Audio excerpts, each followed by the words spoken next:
Alright, so the one example we're going to look at here is one involving an interferometer or spectrometer setup that utilizes constructive interference. So this one here is specifically referred to as a Michelson interferometer. And the idea of how this works is you have some kind of light source, right, which is this blue box over here on the right.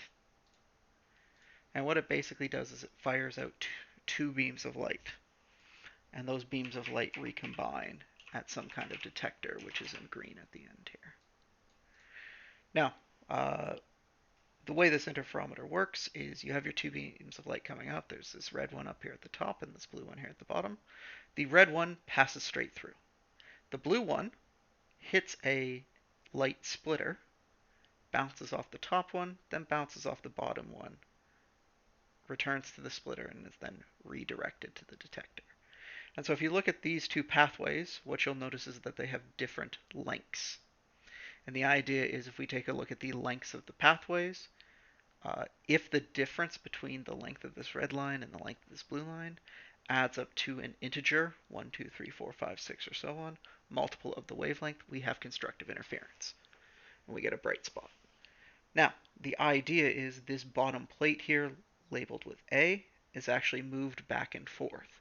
And as it's moved back and forth, this path length difference between the two pathways will change. And so you can set it up so when there's points of constructive interference and points where there's destructive interference. Now, what you're told here is initially this is set up so that this condition here is true. The difference in pathway between the red and the blue one, so the red and the blue one, well, that's not the right color, blue, is set up so that they're at some integer multiple of the wavelength. What we then do is we take this plate here and we move it down 2.5 centimeters. And when we move it down 2.5 centimeters, what we get is another point, or the next point, of constructive interference. So when we move this down, what we actually have here is the difference between the two pathways is the next part, or the next integer multiple of the wavelength. So basically, we have two different points of constructive interference. We have the original one and the new one. Now, based on these two, we can actually use this. So these are the new ones. We'll prime them to find the wavelength. So if you take a look at this original pathway and this new pathway, what you'll notice is the only one that's going to have its length changed. Right, so this is the new red pathway, and this one will be the new blue pathway.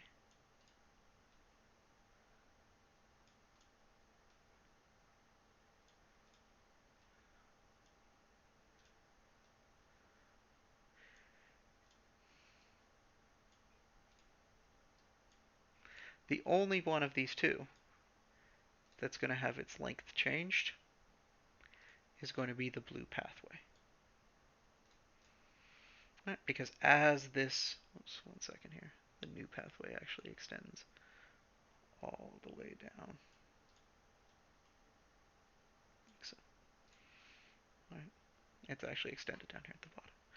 What that means is this difference in path length is going to be longer than our original one. So what we can do here is we can actually take these two equations here and we can subtract them. So we have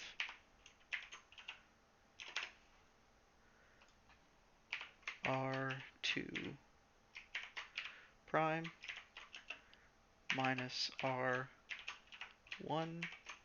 prime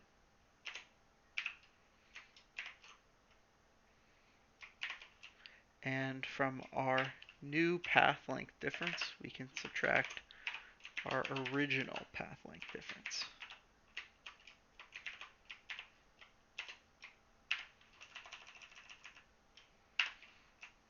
And if we subtract the two left-hand sides, we can also subtract the two right-hand sides.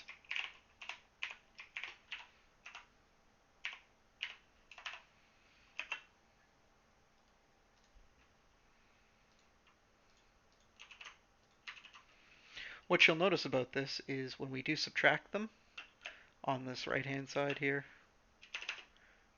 we'll just be left by the wavelength, or just be left with the wavelength. So what this is basically telling you is if you take a look at how much longer our new pathway is than our original pathway, that should correspond to whatever the wavelength is. So you can use this type of interferometer to find the wavelength simply by asking yourself, how much longer does this blue pathway get as we move mirror A or reflector A down 2.5 centimeters? And what you'll find is it's going to get longer by 5 centimeters because our light wave has to bounce off the reflector and come back. So that lets us say that the difference between these two differences should be 5 centimeters for there and back. And that lets us actually find the wavelength. This type of process is how all these detectors are made. They almost always use points of constructive interference. So if you go from one point of constructive interference to another, that's going to correspond to a single wavelength that you've increased the path length difference by. And so you can see, based on what you've moved, how far you've changed the pathway that one of the light beams has to travel through. And however far you've changed the length that one of the light beams have to travel through will directly correspond to your wavelength.